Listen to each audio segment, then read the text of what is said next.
오순절 후 네 번째 주일에 하나님 우리 아버지와 주 예수 그리스도로부터 은혜와 평강이 여러분들에게 가득하기를 주님의 이름으로 축복합니다. 성도의 삶이라고 하는 것, 이해되지 않는 현실 속에 있지만 하나님에 대한 바른 태도를 잃지 않고 믿음의 걸음을 끊임없이 걸어가는 경건한 싸움입니다. 우리는 작고 큰 문제들 앞에서 어떻게 해야 하나님의 뜻에 합당할지 고민하며 삽니다. 이런 싸움은 저와 여러분들의 싸움만이 아닙니다. 성경 속의 수많은 믿음의 조상들도 이런 싸움을 싸워 겪어 왔습니다. 본문의 하박국 선지자 마찬가지입니다. 그가 자신의 삶 가운데서 이해하지 못할 일들을 경험하면서 그 문제들을 어떻게 풀어갈 것인지 하나님 앞에 물으며 씨름을 한 사람이었습니다. 하박국이 만난 문제가 무엇이며 믿음으로 어떻게 그 문제들을 넘어갔는지를 아는 것이 오늘을 사는 저와 여러분들, 이 시대의 신앙인들에게 매우 중요한 핵심입니다. 우리는 하박국이 듣고 깨닫고 고백한 말씀을 통해서 어떤 믿음의 태도를 가져야 될지를 깨달아야 되겠습니다. 뿐만 아니라 각자 우리가 처해 있는 그 상황 속에서 강하고 담대하게 믿음의 길을 걸어가야 하는 이유와 방향도 알아야 되겠습니다. 먼저 이 하박국 선지자가 처해있던 그 현실을 알아야 됩니다. 그는 하나님 앞에 이스라엘 역사의 답답한 현실을 목도하게 됐습니다. 자, 그러니까 하박국이 하나님이 택하신 백성들이 이방인들에게 멸망을 당해서 고통을 겪고 있는 그 현실, 그것을 목도하면서 혼란에 빠진 겁니다. 당연히 하나님은 하나님의 백성을 이방 민족에게서 지켜주시고, 그래서 하나님의 편이 이기고 하나님의 백성들이 승승장구해야 되는데, 그런데 현실은 그와 같지를 않은 겁니다. 그런 모습을 보며 이 하박국 선지자 암담하며 참으로 답답한 현실을 고백을 하게 됩니다. 그런데 여러분, 하박국만이 아닙니다. 성경 전체를 통해서 이런 문제들로 고민한 사람들을 많이 찾아볼 수가 있습니다. 시편 73편에 보면 이 시인이 의인이 고통을 당하고 악인이 형통한 것을 보면서 고민하고 울부짖는 것을 볼 수가 있습니다. 시편 73편 12절 14절까지 보시면 볼지어다 이들은 악인들이라도 항상 평안하고 재물은 더 불어나는도다. 내가 내 마음을 깨끗하게 하며 내 손을 씻어 무지하다 한 것이 실로 헛되도다. 나는 종일 재난을 당하며 아침마다 징벌을 받는도다. 한마디로 이 시인이 목도하는 현실, 너무도 혼란스럽고 실망스럽다는 말입니다. 그런데 여러분, 이 시인이 이 혼란스러움 속에서 17절 보십시오. 하나님의 성소에 들어갈 때에야 그들의 종말을 내가 깨달았다 고백을 했습니다. 하나님의 성소에 들어갈 때서야 내가 그들의 종말, 의인, 악인이 결국은 고통받게 되고 멸망당하는 그 종말을 깨닫게 됐다고 노래를 한 겁니다. 하박국도 마찬가지입니다. 하박국서 전체를 통해서 하나님 앞에서 여쭙고 듣고 씨름을 하다가 마침내 하박국 3장 18절 말씀같이 여호와의 이름으로 내가 기뻐한다고 고백을 한 겁니다. 의인이 고통을 당하고 악인이 형통한 것, 그것을 보지만 이것이 끝인 줄 알았는데 이것이 끝이 아니고 의인이 구원을 받고 악인이 멸망을 당하게 된다는 것을 깨닫게 된 겁니다. 이것이 하나님의 결론이라는 것을 깨닫게 된 것입니다. 그래서 이 하박국이 여호와의 이름으로 기뻐한다고 고백을 한 겁니다. 생존에 필요한 것들이 궁핍해질지라도, 육적인 소망들이 다 사라질지라도 구원하실 하나님의 구원을 믿고 기뻐한다고 고백한 겁니다. 오늘을 사는 우리 또한 이런 과정을 통해서 믿음이 무엇인지를 깨달아야 되는 겁니다. 그래야 믿음이 없는 이 시대 속에 살지만 마침내 온전한 구원에 이를 수가 있는 것입니다. 그렇다면 여러분, 하박국 선지자가 깨달은 믿음이 무엇입니까? 그리고 오늘 이 시대 우리가 깨달아야 할 믿음이 무엇입니까? 이 하박국은 가장 먼저 믿음은 하나님 앞에서 현실을 직시하는 것이라는 것을 깨달았습니다. 하박국서 1장 전체는 하박국이 직시한 현실에 대한 하나님을 향한 물음입니다. 하박국은 하나님께 이해되지 않는 현실, 힘든 상황에 대해서 질문을 했습니다. 어떻게 이런 일이 일어날 수 있습니까? 어떻게 이 현실을 이해해야 됩니까? 여쭌 것입니다. 하박국 선지자가 왜 하나님께서 백성들의 불의를 그냥 두시는지 그 또한 이해가 되지 않은 겁니다. 그래서 하나님께 어느 때까지 이러한 현실을 방관하십니까? 이렇게 물은 것입니다. 그러자 하나님이 이 하박국에게 내가 바벨론을 통해서 유다의 이 범죄한 백성들, 이 죄를 지은 백성들 내가 심판하겠다 말씀을 했습니다. 하박국은 더 놀랐습니다. 어떻게 유다 백성들보다 더 악한 바벨론을 통해서 이스라엘 백성들을 심판할 수 있습니까? 이렇게 다시 묻습니다.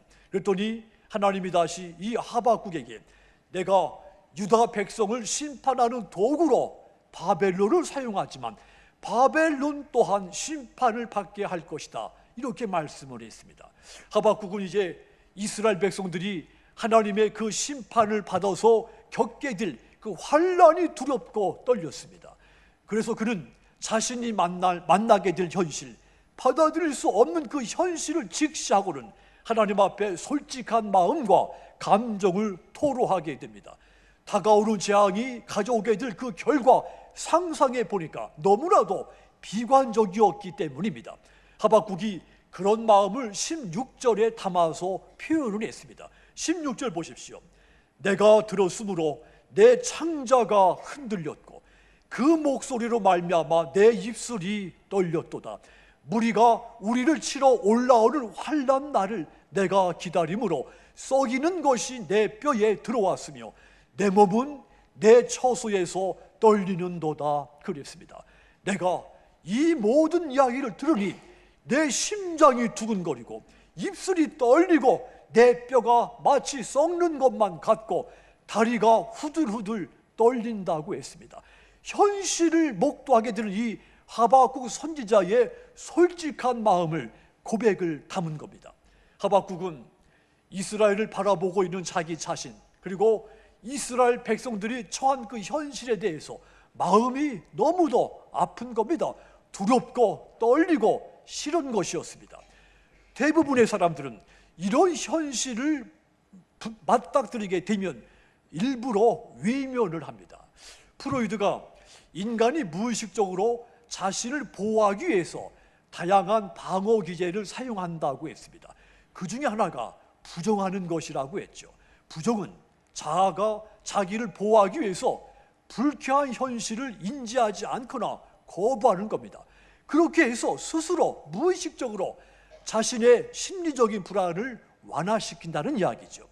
큰 충격을 받은 일, 일부러 잊으려고 하는 거, 암울한 현실을 외면하려고 하는 거, 다 그 증거인 겁니다. 자, 이 부정하는 것은 트라우마를 극복하는데 방어 기제가 될 수도 있습니다. 그런데 여러분, 믿음은 이 반대입니다. 믿음은 아프지만 나의 현실을 직시하는 것입니다. 나의 죄를 직시하고 나의 단점과 허물을 직시하는 겁니다. 우리가 주목해야 할 것은 이겁니다. 믿음은 자기 현실을 부정하거나 외면하거나 애써 없는 것 같이 버리는 것이 아닙니다. 나에게 있는 문제를 바로 직시하는 겁니다. 지금 나의 현실을 바로 직시해야 해결책도 찾을 수가 있기 때문입니다. 누가복음 18장 9절에서 14절까지 보시면 바리새인과 세리의 기도 이야기가 나옵니다. 바리새인, 자신이 그동안 행했던 의로운 일들을 설명을 하면서 하나님께 감사하다고 기도했습니다. 누가복음 18장 11절과 12절 보시면 바리새인은 서서 따로 기도하여 이르되 하나님이여 나는 다른 사람들 곧 토색, 불의, 간음을 하는 자들과 같지 아니하고 이 세리와도 같지 아니함을 감사하나이다. 나는 일해에 2번씩 금식하고 또 소득의 11조를 드리나이다 했습니다. 물론 이 기도를 보면 바리새인이 지금까지 행한 행실은 옳은 일들이었습니다. 그러니까 바리새인은 하나님을 향해서 자기가 올바르게 살게 된 것을 감사하다고 기도한 겁니다. 그런데 문제는 그가 자신의 문제를 알지 못했다는 이야기입니다. 그는 인간이 스스로 의롭게 여기는 것, 이것은 하나님 앞에서 큰 죄라는 사실을 그들은 인지하지를 못한 겁니다. 자신의 문제를 직시하지를 않은 겁니다.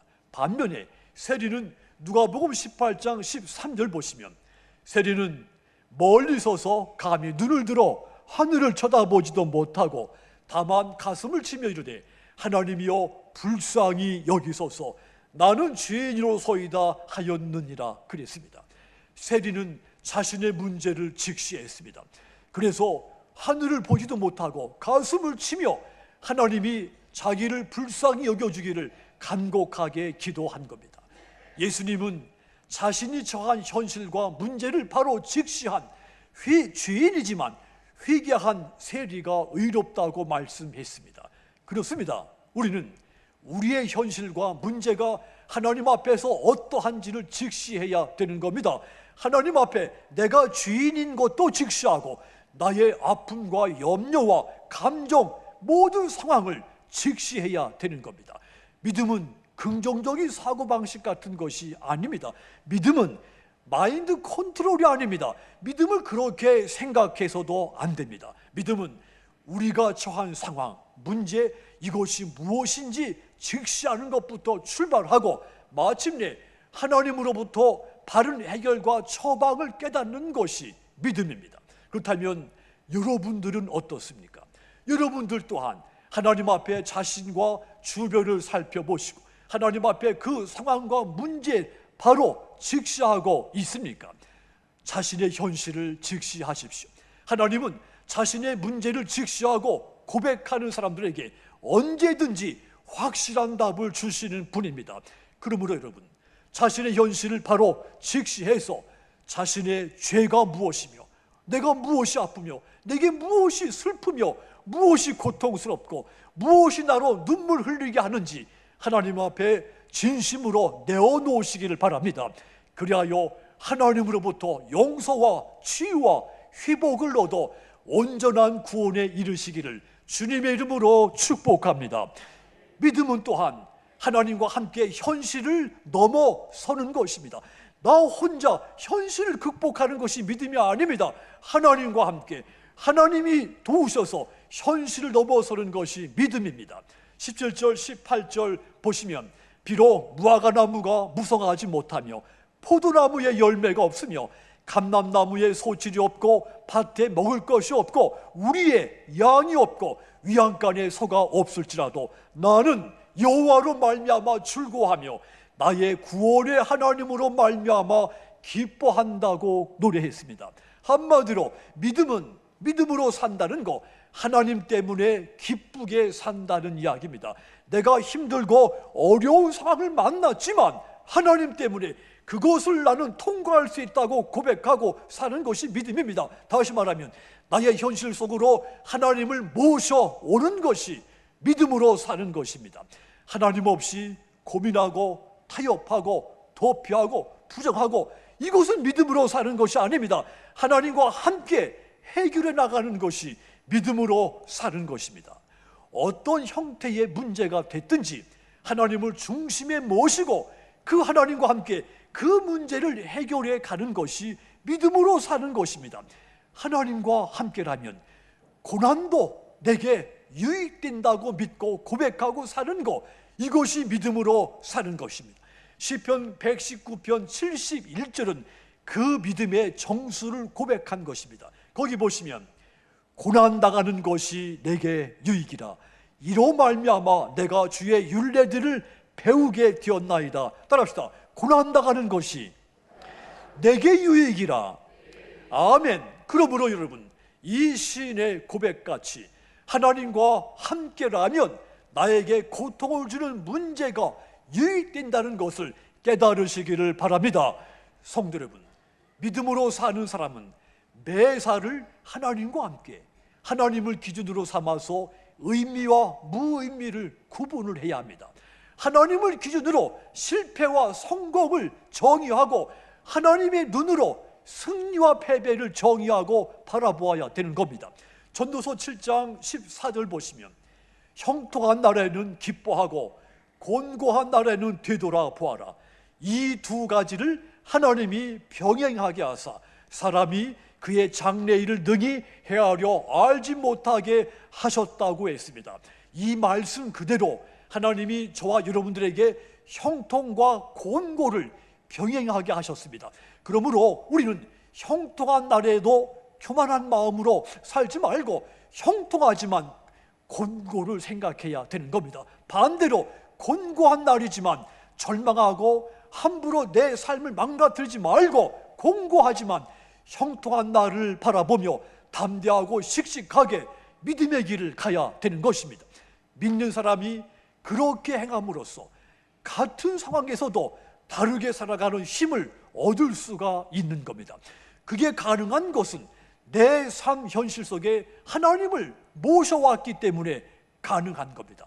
이렇게 나의 현실 속으로 하나님을 모셔오려고 씨름을 할 때 내가 보는 나의 인생이 아니라 하나님이 바라시는 나의 인생을 발견할 수가 있게 되는 겁니다.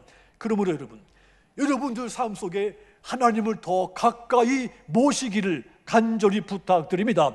그리하여 믿음으로 온전한 구원에 이르시기를 주님의 이름으로 축원합니다. 또한 믿음, 하박국이 발견한 믿음 무엇입니까? 하늘을 품고 이 땅을 사는 것이었습니다. 19절 마지막 보십시오. 주 여호와는 나의 힘이시라.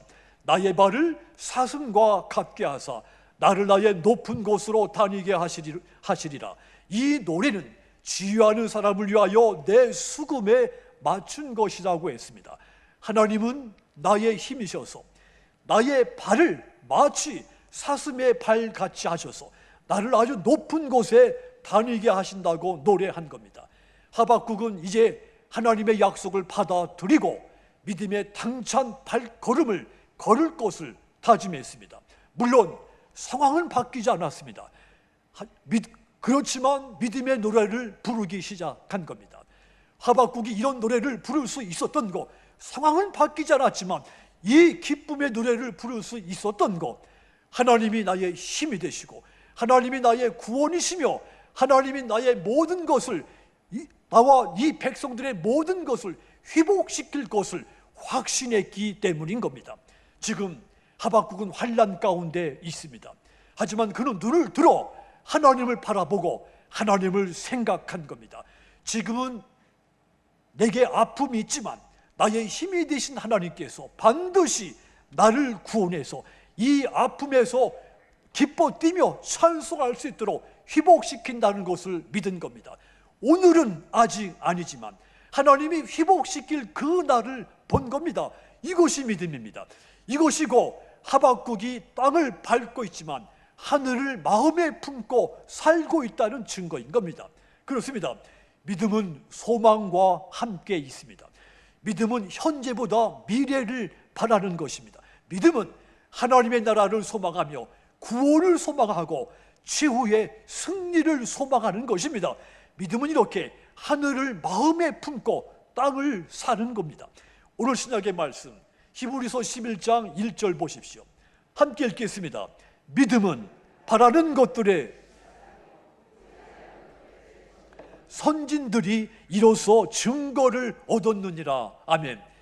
믿음은 가지고 있지 않은 것에 대해서 소망하고 확신하는 것이라는 뜻입니다. 이스라엘의 역사는 하나님이 약속하신 미래에 대한 소망과 확신의 위대한 스토리입니다. 아브라함, 어디를 가야 할지 몰랐지만 하나님이 가라고 하니까 명령대로 본토 친척 아비집을 떠났습니다. 요셉, 꿈꾸는 사람이어서 그 꿈을 평생 간직하고 살다가 마침내 그 꿈을 이룬 사람입니다. 갈렙, 하나님의 섭리를 믿고 산지를 달라고 해서 마침내 정복한 사람이었습니다. 이것이 하나님을 믿는 믿음의 삶인 겁니다. 하늘을 품고 이 땅을 사는 것입니다. 우리에게도 하나님이 약속하신 천국을 소망하는 믿음이 있습니다. 이 믿음, 예수님을 통해 얻게 된 믿음입니다. 로마서 3장 23절 24절은 그 증언입니다. 거기 보시면 모든 사람이 죄를 범하였으며 하나님의 영광에 이르지 못하더니 그리스도 예수 안에 있는 성령으로 말미암아 하나님의 은혜로 값없이 의롭다 하심을 얻은 자 되었느니라 그랬습니다. 죄를 지어서 하나님의 영광 구원받지 못했는데 예수님의 성령으로 의롭게 됐다, 구원받게 됐다고 했습니다. 그렇습니다. 저와 여러분들은 이 땅에 살고 있지만 예수님을 믿어 구원받아 천국을 소망하는 사람이 된 것입니다. 그렇지만 여러분, 예수 믿는 우리가 이 땅에 살아가는 동안에는 여전히 악인이 의인들을 이기고 하나님의 방법보다 세상의 방법이 더 빠르고 더 잘 되는 것을 볼 수도 있습니다. 그렇더라도 여러분, 마음에 하나님을 품으십시오. 하나님의 약속을 마음에 담으십시오. 나를 향하신 하나님의 큰 그림 상상하시기를 바랍니다. 하늘을 마음에 품으시기를 바랍니다. 베드로전서 1장 13절 말씀 똑같이 지금은 전부가 아니라 장차 내게 임할 은혜가 남아있다는 것을 믿고 하늘을 마음에 품도록 하십시오. 그리하여 하늘을 품고 이 땅을 힘있게 살아서 마침내 온전한 구원에 이르시는 저와 여러분들이 다 되시기를 주님의 이름으로 축원합니다. 사랑하는 성도 여러분, 지금 이 시대는 믿음이 없는 패역한 시대입니다. 하박국이 직시한 시대가 지금 우리의 시대이기도 합니다. 그래서 하박국 선지자가 깨달은 믿음, 우리 또한 똑같이 듣고 깨닫고 고백하고 행동해야 하는 겁니다. 하나님 앞에서 자신의 현실을 직시하시고 하나님과 함께 현실을 넘어서시고 하늘을 품고 이 땅을 살아서 마침내 온전한 구원을 입어서 삶이 또한 모든 내 문제들이 회복되는 놀라운 은혜가 저와 여러분들에게 있기를 주님의 이름으로 축원합니다.